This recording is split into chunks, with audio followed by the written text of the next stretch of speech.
So kung gusto mo mag-explore, mag-food trip, makinig sa music na hindi mo maintindihan, at mag-enjoy sa mga Christmas lights na parang Pasko buong taon, Wow! Kaohsiung is the place to be. Kaya don't forget to like and follow me for more fun adventures. Unang stop, train station. As you can see, grabe ang dami ng tao. Parang lahat yata ng tao sa Taiwan nag-decide na mag-trip today. Para kang nasa isang malaking kalsada pero wala kang choice kundi maglakad. Parang may kanya-kanyang destinasyon pero lahat tayo may common goal.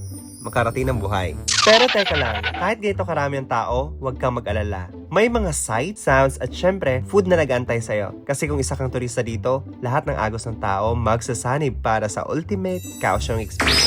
After na matinding escalator workout, andito na tayo sa pinakamagandang parte ng station, the Christmas tree. Yes! Look at that! It's so bright.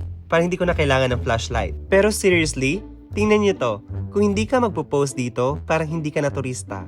Feeling ko sa dami ng tao, parang Christmas tree na rin ako. Di na malaman kung saan nakatayo. Time to move on to something even more dazzling. Central Park ng Kaohsiung. Hindi na yan basta park ha. Lalo na pag gabi, parang ang buong Central Park ay naging Christmas wonderland na. Tingnan nyo to. Ang daming lights. Kung feeling mo parang nasa isang fairy tale ka, hindi ka nag-iisa. The lights here aren't just for decoration. They're like an art installation na kailangan ng teamwork at bunga ng creativity ng mga taga-Kaohsiung. Alam nyo, parang pinasikat na ng Central Park ang Kaohsiung sa buong Taiwan. Kung ang ilaw ng mga Christmas trees sa mga malls ay tamang chill lang, dito sa Central Park, blinding beauty talaga. Parang ganito oh. Anong feeling? Feeling ko pwede na ako maging human Christmas light. Kasi with lights this pretty, bakit hindi mo pa i-explore, diba? Parang hindi mo na kailangan ng travel brochure. Basta't maglakad ka lang dito sa Central Park, makikita mo na ang magic. Isa pa, hindi lang locals ang nandito, pati mga turista nakikigulo na rin. Kasi syempre, ang saya maglakad-lakad dito.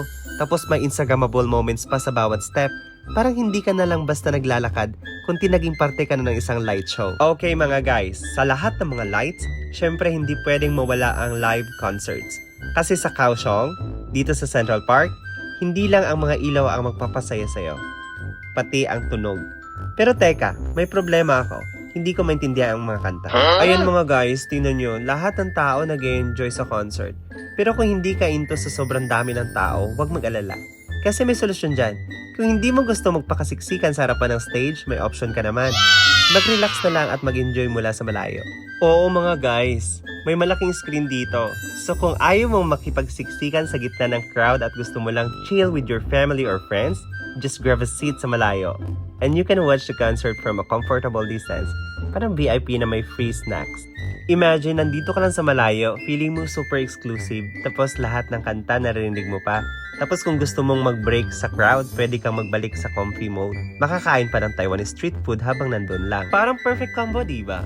Ang saya ng concert, hindi mo pa kailangan magtulakan at may food sa tabi. Tapos hindi mo pa kailangan magtangkang sumabay sa kanta na hindi mo naman naintindihan. At dito na nga nagtatapos ang gabi natin sa Central Park. Pero bago tayo magpaalam, gusto ko lang ipakita sa inyo ang mga food stalls at night market na talaga namang napaka-vibrant. Hindi lang puro ilaw at concert ang mai-enjoy dito. May samot-saring pagkain na siguradong tatama sa panlasa ninyo. May street food, desserts, at kahit ano pang pagkain na hinahanap nyo. Kaya kung gusto mo ng perfect na kombinasyon ng musika, liwanag at masarap na pagkain, ito ang lugar na dapat mong bisitahin. Siguradong may extra space ang tiyan ninyo dahil mahirap pigilan ang cravings dito. Hanggang sa muli, keep exploring, keep wondering, and as always, stay curious. Hanggang dito na lang mga guys. Stay tuned kasi who knows what's next. Bye-bye!